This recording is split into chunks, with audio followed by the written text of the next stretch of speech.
Appreciate that. Muslim apologist, you've been waiting for some time. Let's get your thoughts. The floor is yours, man. Yeah. Hello, everyone. Can you hear me? Sounds good. Yeah, great to. I'm so glad that you're willing to have me on. Yeah, knowing my background, right? A little bit.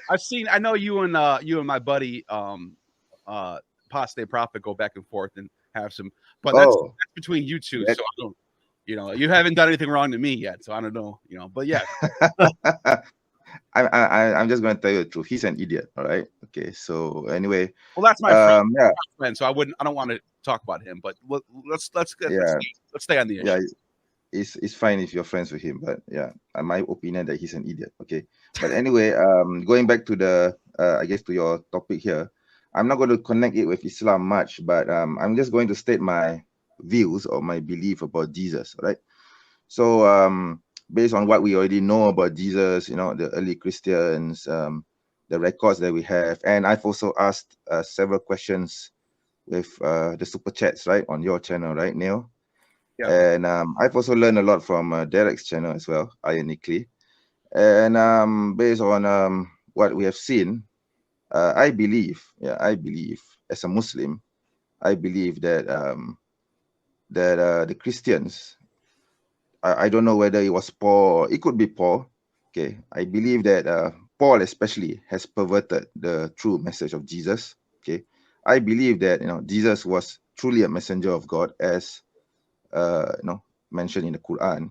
Is consistent with what we know about the early Christians and the early teachings of Jesus, and that along the way, the early Christians were influenced by paganism, Neoplatonism, all these external influences, and it totally changed the message.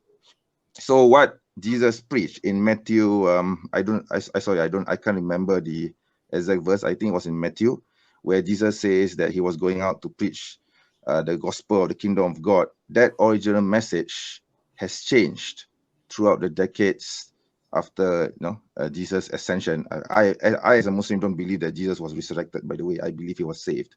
So after Jesus' ascension, somehow this message was perverted by Paul, and it became what we now know as Christianity. This is what I believe as a Muslim as well.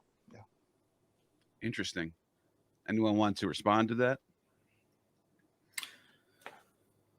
I mean, I think it's coming from someone who is a Muslim. I think that's a fairly reasonable position to take. I think I know I've read from Jewish scholars that the Sermon on the Mount is actually pretty Pharisaic in content. That if anything, something like that would suggest that Jesus was actually a Pharisee, which I find interesting, and that these ongoing debates that we're presented with in the Gospels are precisely because he was hashing this out with other Pharisees. Now, how much can we actually pin that down to being historical?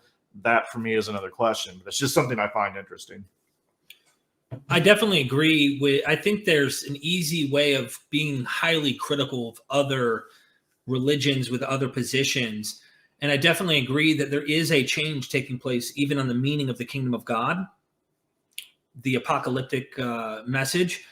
I do, however, of course, disagree with the conclusions, even if I was taking a historical approach. I definitely think that he would have been killed, crucified. And so we have our disagreements on these particular things. And I mean, I guess we could get into the details, but it's just... You voiced your position, and I'm just voicing mine. Before I let you go, though, it was an interesting take, because I think there might be some truth to Paul's Christianity versus whatever was going on in the time of Jesus. But there was a super chat that just popped up, and I'm not skipping the line, but it's relative to Islam. So I'm just going to pop it on the screen before you go, and I'm going to get your thoughts on this. Samantha Desjardins, thanks for the super chat. Sure. Doesn't the Kaaba house 365 pagan gods? Well, this was before the era of Islam. Yes. The Kaaba did house 365 pagan gods. Yeah. So each idol was for each day, I believe. And when Islam became a city-state, it was established in the city-state of Medina, And when the Prophet gained enough political power to, because the Meccans, the pagan Quraysh, they violated the agreement of Hudaybiyah. So the Prophet went to war against them. He gathered 10,000 men, I believe, and they marched against Mecca, and they conquered the city peacefully, I might add. And when the Prophet arrived at the Kaaba itself, he personally destroyed all these 365 pagan gods. So this is a relic of the past. So it has nothing whatsoever to do with Islam. It's interesting. So is it sort of a symbol of conquering the pagan world, or is that why they still venerate the Kaaba? Because why wouldn't they just get rid of it completely?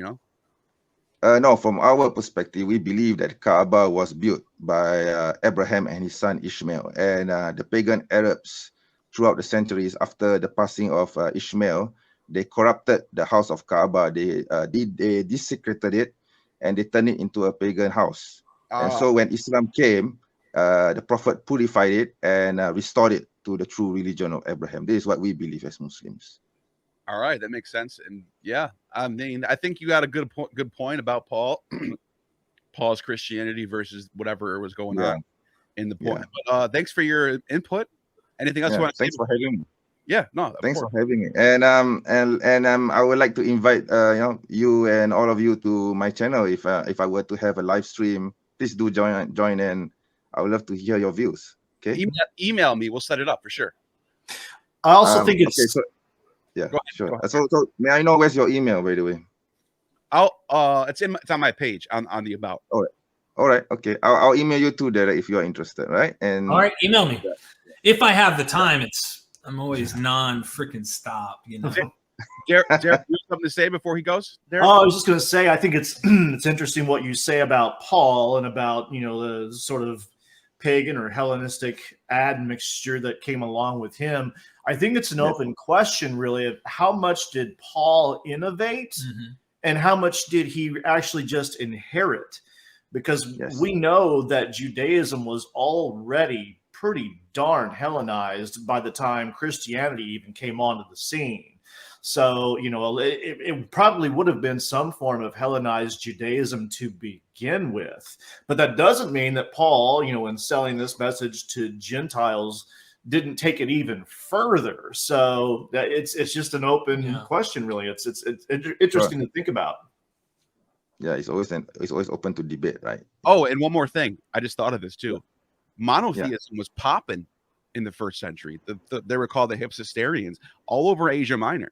It was a huge movement so some scholars think it came out of the Phrygian religion of Great Mother and Sabazios, which is like a different version of Zeus, and that over time the reverence just went towards Sabazios and it became monotheistic. But anyways, the point is, by the time Paul's writing his letters, there's already Greek monotheists who already are. So I just want to throw that out there, like that the network was there for it to be received, if that makes sense. Yeah, I guess so. Yeah. All right. So I'll see you again. Thank you very much for having me. Thank you. Have a good one.